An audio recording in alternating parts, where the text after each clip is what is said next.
Saya buktikan ratusan juta setiap bulan saya kirim.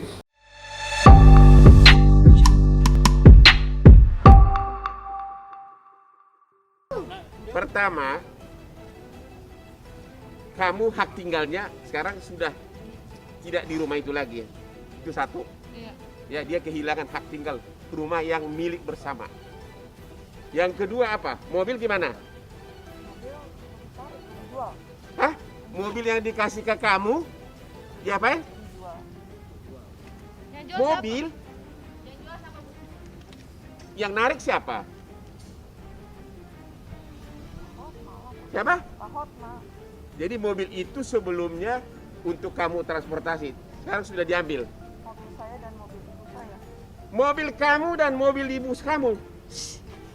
Karena pihak sana, lawyer yang katanya lawyer, yang seharusnya tahu etika, itu tidak membawa-bawa mertua saya yang saya cintai selama 22 tahun. Saya yang urus mertua saya itu. Saya tahu betul bagaimana mertua saya itu. Dia sudah tua, sudah 88 tahun. Cuman saya yang dia kenal. Kalau datang teman saya, 5 menit tanya siapa kau? Datang lagi 5 menit, siapa kau? Kok bisa dibawa, mau diseret-seret ke pengadilan untuk menaikkan yang namanya manusia pengacara itu? Saya tidak bisa diam. Lihatlah, 22 tahun saya urus dia. Tanpa seizin ibu saya, Nyonya Mulyana Tarigan. Selain itu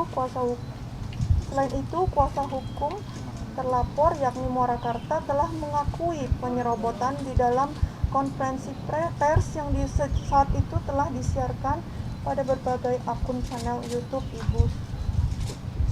ibu saya, Nyonya Mulyana Tarigan, merasa dirugikan atas perbuatan ini sehingga ibu saya, Nyonya Mulyana Tarigan, membuat laporan polisi di Polres Metro Jakarta Selatan. Selanjutnya, atas konferensi pers yang dilakukan oleh Dr. Hotma Sitompul SHM dan kuasa hukumnya pada tanggal 6 April 2021, maka saya memberikan jawaban dan bantahan sebagai berikut.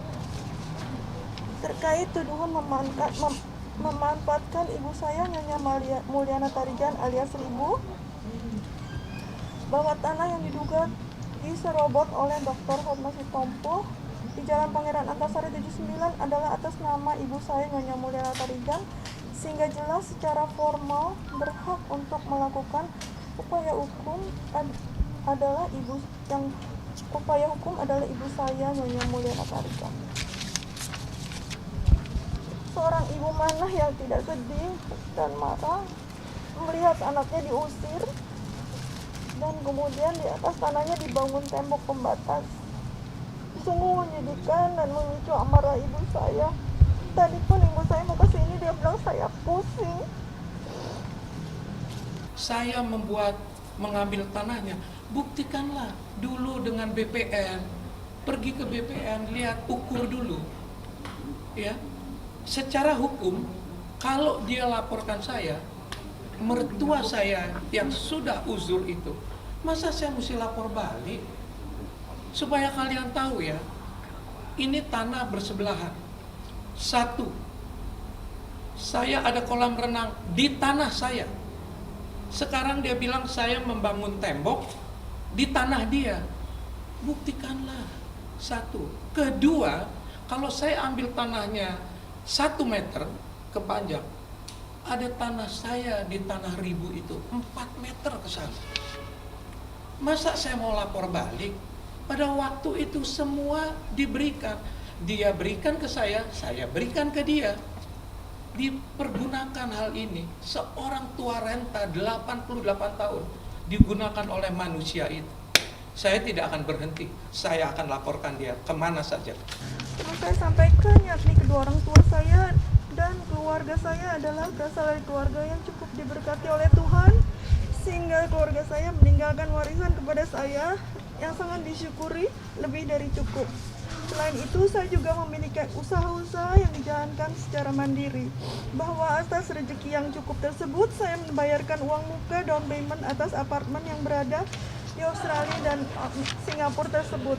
Jadi tidak ada, perlu saya tegaskan bahwa aset tersebut saya peruntukkan belikan atas nama anak-anak saya dan untuk pembayaran uang muka.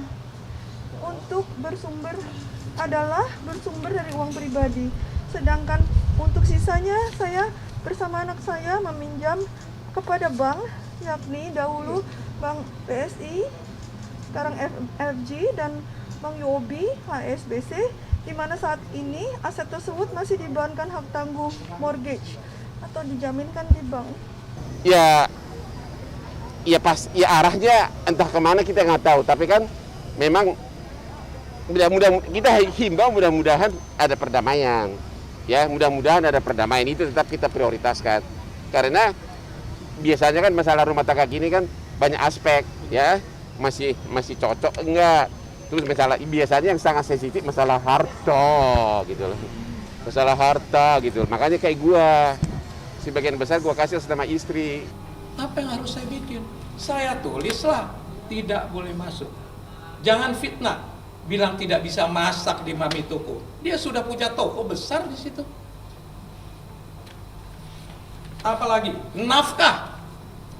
Kalau nafkah batin, semua juga nggak bisa buktikan tuh. Soal nafkah batin, gimana jawabnya? Iya nggak? Tapi kalau nafkah, saya buktikan ratusan juta setiap bulan saya kirim, transfer dan dibawa orang. Mana itu pegawai saya? Mana? Coba kau bilang. Bagaimana? Nggak usah disebut ratusan, nanti pada pingsan semua. Ya, betul, Pak. Kenapa begitu? Karena dia bilang tidak. Berapa ratus juta? Bagaimana caranya? Apakah cash? Apakah transfer? Cash setiap bulannya.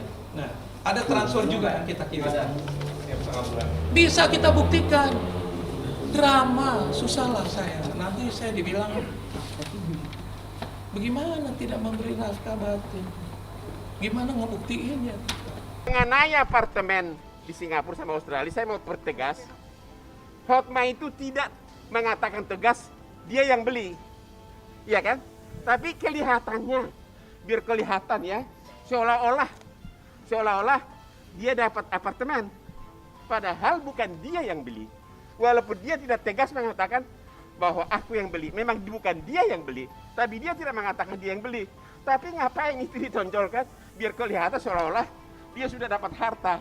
Padahal harta apartemen itu dia pinjam dari bank dengan akte mortgage.